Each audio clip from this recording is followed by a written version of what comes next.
Hello everyone, welcome back to my YouTube channel. I hope you all are doing well. So today we are going to continue our video by rules of resonance. In our last video we have studied about the structures which will show resonance, and today we are going to study the rules for resonance. So let's continue our video. अब हम कुछ rules पढ़ेंगे resonance के। ये rules हमें हमेशा ध्यान रखने हैं जब भी हम रेजोनेंस करवा रहे हैं या फिर जब भी हम उसके रेजोनेटिंग स्ट्रक्चर स्टोर कर रहे हैं। फर्स्ट पॉइंट आता है हमारे पास कि जितने भी हमारे पास कैनोनिकल फॉर्म्स है उनकी लेवल स्ट्रक्चर हमें अच्छे से चेक करनी है कि वो प्रॉपर होनी चाहिए। मतलब ये नहीं कि कोई कार्बन है उसके साथ हम 5 बॉन्ड बना रहे हैं या फिर उनका ऑक्टेट जो है वो ऑक्टेट से एक्सीड कर रहे हैं। कुछ इलेक्ट्रॉन्स ऐसे हैं, अगर कार्बन के साथ हम 5 बॉन्ड बना देंगे तो वो हमारा जो भी रेजोनेटिंग स्ट्रक्चर होगा वो गलत हो जाएगा। तो सपोज ये है हमारे पास, तो ये रॉन्ग है रेजोनेटिंग स्ट्रक्चर। ये मिथेनॉल का करेक्ट रेजोनेटिंग स्ट्रक्चर नहीं है, क्योंकि यहाँ पर जो कार्बन है ये हम 5 बॉन्ड बना रहा है, और जो हमारे एलिमेंट्स होते हैं फर्स्ट मेजर रो के, उसमें हमें पता है कि जो भी एलिमेंट है वो 8 इलेक्ट्रॉन से ज़्यादा नहीं हो सकते उसके पास। तो ये हमारा रेजोनेटिंग स्ट्रक्चर गलत हो जाएगा यहाँ पे। सेकंड क्या है कि जो भी न्यूक्लियस होंगे हमारे पास उनकी पोजीशन कभी भी चेंज नहीं होनी चाहिए। मतलब ये कार्बन यहाँ पर है, ये हाइड्रोजन यहाँ पर है, इस कार्बन से अटैच्ड है तो ये यहीं पे रहेगा। ये नहीं है कि ये हाइड्रोजन को हम यहाँ पर अटैच करवा रहे हैं रेजोनेटिंग स्ट्रक्चर्स में। अब सेकंड पॉइंट क्या है हमारे पास कि जो भी न्यूक्लियस एटम्स का जो न्यूक्लियस होंगे उनकी पोजीशन सेम होनी चाहिए सारे रेजोनेटिंग स्ट्रक्चर्स में। मतलब यहाँ पर 3 हाइड्रोजन है, फर्स्ट कार्बन के ऊपर 3 हाइड्रोजन है, सेकंड कार्बन पे 1 हाइड्रोजन है, थर्ड कार्बन पे 1 हाइड्रोजन है, फोर्थ कार्बन पे 2 हाइड्रोजन है। तो हाइड्रोजन्स इतने ही नंबर में होने चाहिए और इन्हीं कार्बन एटम से अटैच होने चाहिए। अब ये जो है ये इसका रेजोनेटिंग स्ट्रक्चर है, क्योंकि यहाँ इस कार्बन के साथ अभी भी 3 एटम्स अटैच्ड हैं। यहाँ पे 1, यहाँ पे 1 और यहाँ पर 2। यहाँ पर सिर्फ हमारा इलेक्ट्रॉन्स का डीलोकलाइजेशन करवाना है हमें। मतलब कि ये जो पाई इलेक्ट्रॉन्स है ये यहाँ पे चले जाएंगे और इसके ऊपर पॉजिटिव चार्ज आ जाएगा, पाई इलेक्ट्रॉन्स यहाँ पे मूव कर जाएंगे।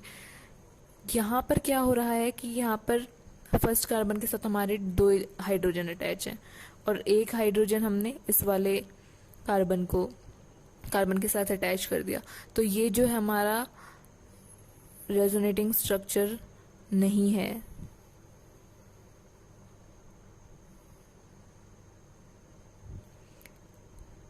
फर्स्ट हो गया, ये सेकंड हो गया, ये थर्ड हो गया।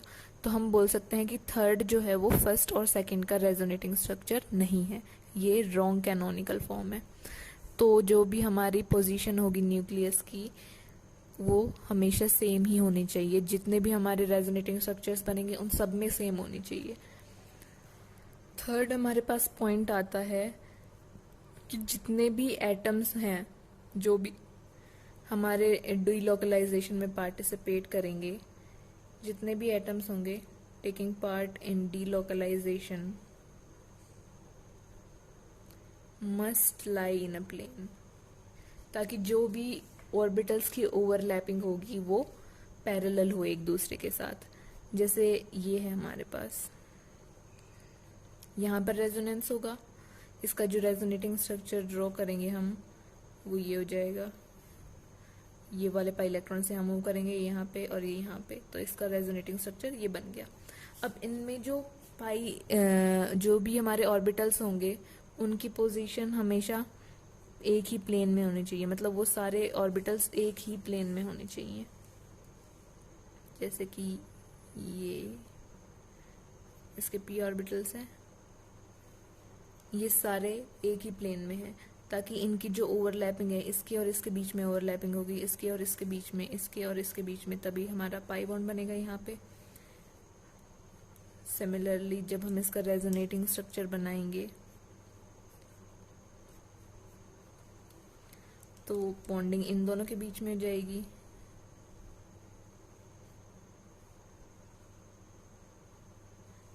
इसमें इसमें इसमें, तो इनकी जो हमारे पास ओवरलैपिंग है ओवरलैपिंग,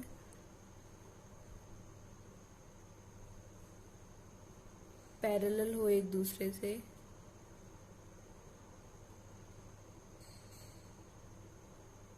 या फिर अच्छे से ओवरलैपिंग हो, इसलिए जो भी एटम्स होंगे उनको एक प्लेन में होना चाहिए ताकि इनके जो ऑर्बिटल्स की ओवरलैपिंग है वो पैरेलल हो एक दूसरे से।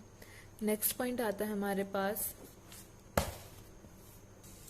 अब हमारे पास ये कुछ और पॉइंट्स हैं, जैसे कि जो भी कैनोनिकल फॉर्म्स होंगी उनमें अनपेयर्ड इलेक्ट्रॉन्स सेम होने चाहिए। जितने भी हम कैनोनिकल फॉर्म्स ड्रॉ करेंगे उन सब में number of unpaired electrons same होंगे।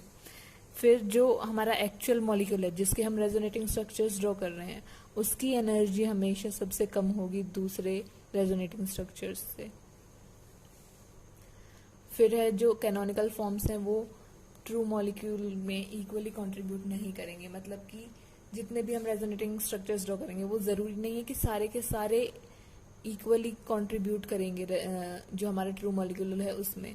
उन सारे रेजोनेटिंग स्ट्रक्चर्स में से एक हमारा मतलब एक हमारा ऐसा रेजोनेटिंग स्ट्रक्चर आएगा जो सबसे ज्यादा स्टेबल होगा, जिसको हम बोलेंगे रेजोनेंस हाइब्रिड। रेजोनेंस हाइब्रिड होगा हमारे पास जो मोस्ट स्टेबल होगा, मोस्ट स्टेबल रेजोनेटिंग स्ट्रक्चर। तो जो हमारा मोस्ट स्टेबल रेजोनेटिंग स्ट्रक्चर होगा जिसको हम रेजोनेंस हाइब्रिड बोलेंगे वो सबसे ज्यादा ट्रू मॉलिक्यूल में कंट्रीब्यूट करेगा। तो ये हमारे पास कुछ पॉइंट्स हैं जो रेजोनेंस को हम बोल सकते हैं, जो रूल्स होते हैं रेजोनेंस के। This is all for today's video. In our next video हम पढ़ेंगे कि जो रेजोनेटिंग स्ट्रक्चर्स हैं उनकी हम स्टेबिलिटी कैसे चेक करेंगे, फिर कंडीशंस ऑफ रेजोनेटिंग स्ट्रक्चर, और फिर हम रेजोनेंस एनर्जी के बारे में पढ़ेंगे। So this is all for today's video. I hope you have liked the video, and if you have any doubt or any question you can comment down in the comment box. And thank you for watching the video. Do hit the like button and subscribe to the channel. Thank you so much.